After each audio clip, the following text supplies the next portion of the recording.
Assalamualaikum warahmatullahi wabarakatuh. Perkenalkan nama saya Muhammad Fahri Hafizan dengan NRP 50172511084. Dan ini KTM saya. Oke, jadi pada tugas kedua ini saya akan menjelaskan prinsip dan konsep skala kekerasan MOS serta aplikasinya serta study case-nya. Jadi yang pertama ada definisi kekerasan mineral. Nah, dalam mineralogi, kekerasan atau hardness diartikan ya secara spesifik sebagai daya tahan permukaan suatu mineral terhadap sorry. Jadi daya tahan permukaan suatu mineral terhadap goresan atau abrasi eh, atau disebut scratch resistant.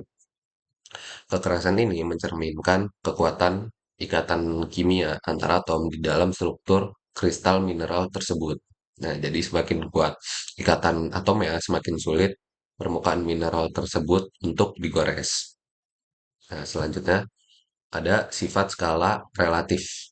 Nah, jadi skala Mohs adalah skala ordial atau relatif, bukan skala absolut, kuantitatif. Artinya, angka 1 hingga 10 dalam skala ini tidak menunjukkan kelipatan nilai kekerasan yang sebenarnya, melainkan hanya menunjukkan urutan tingkatan. Penentuannya didasarkan pada prinsip sederhana.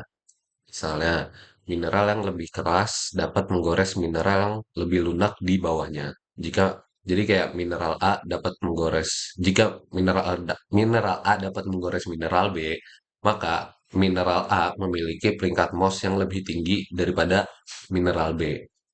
Kayak gitu.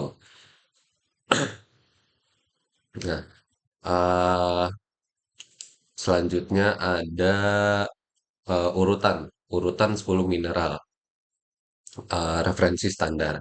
Jadi skala MOS menggunakan 10 mineral standar yang diurutkan secara runtut dari yang paling lunak skala 1 sampai yang paling keras skala 10. Jadi yang pertama ada talc, itu di skala 1 itu yang paling lunak. Yang kedua ada gypsum, ketiga ada kalsit, keempat ada fluorit, kelima ada apatit, keenam ada orthoklas atau feldspar, yang ketujuh ada quartz, ke-8 topaz, ke-9 corundum, yang ke-10 ada diamond. Jadi diamond tuh yang paling keras. Selanjutnya ya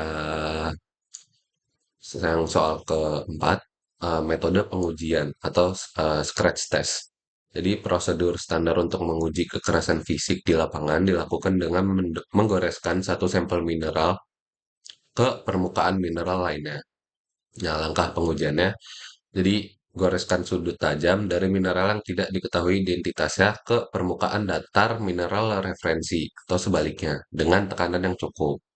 Nah, selanjutnya buat evaluasi hasil, bersihkan permukaan yang digores untuk memastikan apakah itu adalah bekas goresan permanen, lekukan fisik, atau hanya berupa bubuk mineral yang menempel karena salah satu mineral tersebut hancur saat digosokkan.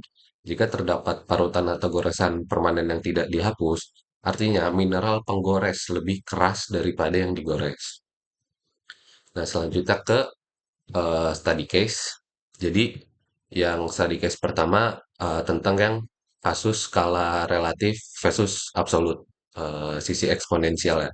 Jadi meskipun selisih angka pada MOS dari korondum yang ke-9 ke intan yang ke-10 hanya berjarak satu angka, secara kekerasan absolut, eh, kuantitatif yang diukur dengan alat apa interferometer atau scalerometer, intan si diamond hampir hampir 4 kali lebih keras daripada korundum.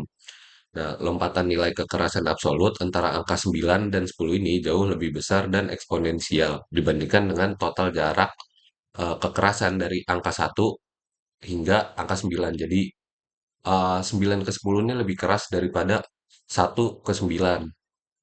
Nah, hal ini menegaskan kembali bahwa skala MOS murni bersifat kualitatif atau relatif untuk kemudahan di lapangan, bukan representasi matematis linier dari kekuatan fisik mineral. Oke, ke study case kedua, yang tentang alat bantu lapangan.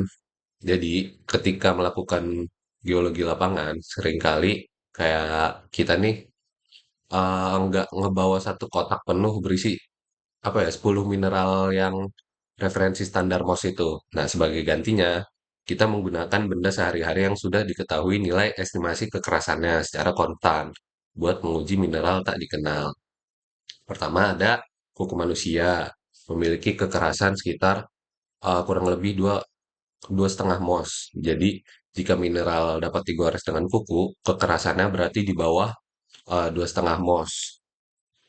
Habis itu ada koin tembaga, memiliki kekerasan kurang lebih 3 mos. Habis itu ada pisau lipat atau paku besi, memiliki kekerasan sekitar 5,5 mos. Jadi alat ini sangat berguna buat memisahkan golongan silikat, umumnya kayak di atas 6, dengan golongan karbonat atau sifat atau sulfat, umumnya di bawah 5.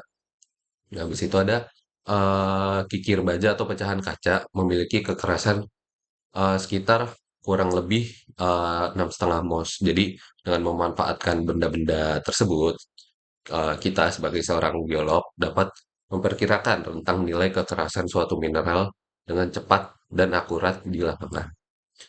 Sekian buat soal yang buat penugasan kedua. Wassalamualaikum warahmatullahi wabarakatuh.